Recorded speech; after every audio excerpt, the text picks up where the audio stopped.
Hey, stop scrolling right now, because if you receive SSI or SSDI benefits, what I'm about to share with you could directly affect your monthly payments, your eligibility, and your financial future starting right now in 2026.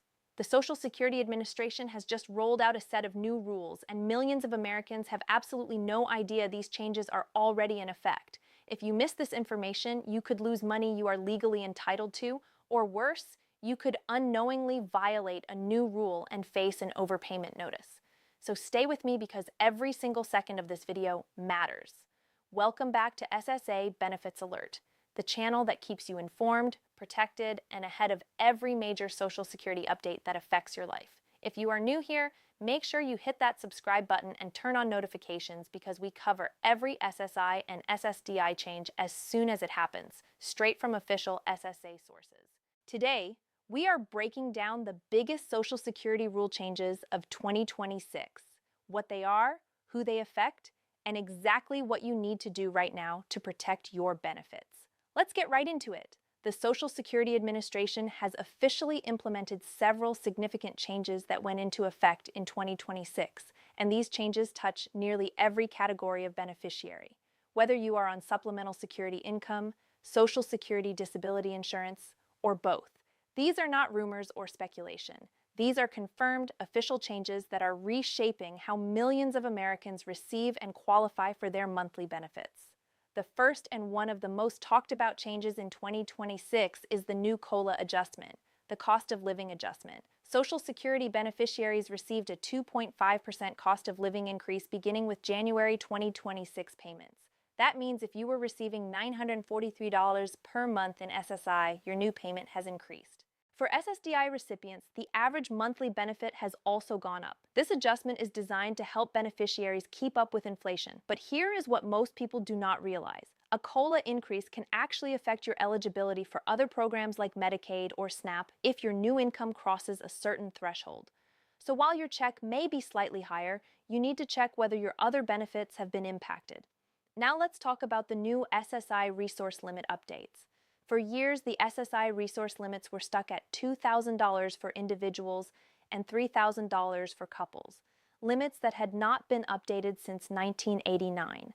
In 2026, there has been significant pressure on the SSA and Congress to modernize these limits, and changes are being phased in. If you are on SSI, your allowed resources, meaning your savings, cash, and certain assets, are being reevaluated under updated guidelines. This is major news because many people have been forced to keep their savings artificially low just to stay eligible. Make sure you are staying current with what counts as a resource and what does not, because the rules around excluded property and burial funds have also been updated. Another critical change in 2026 involves the substantial gainful activity limits, which directly affect SSDI recipients who are trying to return to work. The SGA amount for non-blind individuals has increased to $1,620 per month in 2026, and for statutorily blind individuals, it has risen to $20,700 per month. This means that if you are on SSDI and you earn below these thresholds, your benefits will not be considered at risk. However, if you earn above these amounts, the SSA may determine that you are no longer disabled under their definition. If you have been thinking about going back to work part-time while on SSDI, these new numbers are the ones you need to keep in your head at all times. Let's also address the new overpayment rules because this is where a lot of SSI and SSDI recipients are getting into serious trouble right now. The SSA recently updated its overpayment recovery policy. Under old rules, the SSA could withhold 100% of your monthly benefit to recover an overpayment, meaning your entire check could be taken in 1 month. After major public backlash, the SSA changed its standard withholding rate for overpayments. As of 2025 and continuing into 2026, the default withholding rate has been reduced to 10% of your monthly benefit for most overpayment situations. However, this does not mean overpayments have gone away. The SSA is still actively identifying and collecting on overpayments, and if you receive a notice, you still have the right to request a waiver or appeal. Do not ignore those letters. Do not throw them away. If you get an overpayment notice from Social Security, contact the SSA immediately or reach out to a benefits counselor. There is also an important update when it comes to in-kind support and maintenance rules for SSI. The SSA has changed how it counts food that is given to SSI recipients by friends, family, or others.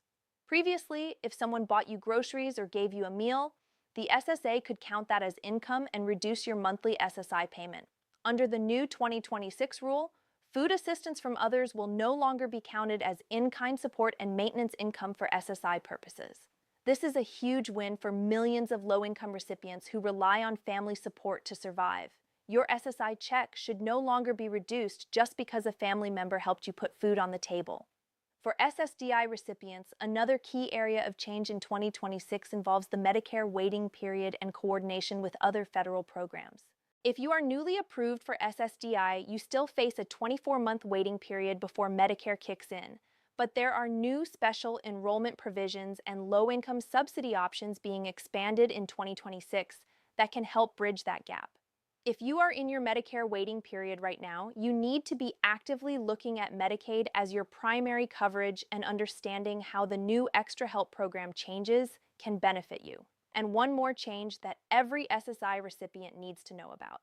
The SSA has been rolling out major updates to its online services and reporting requirements through my Social Security accounts.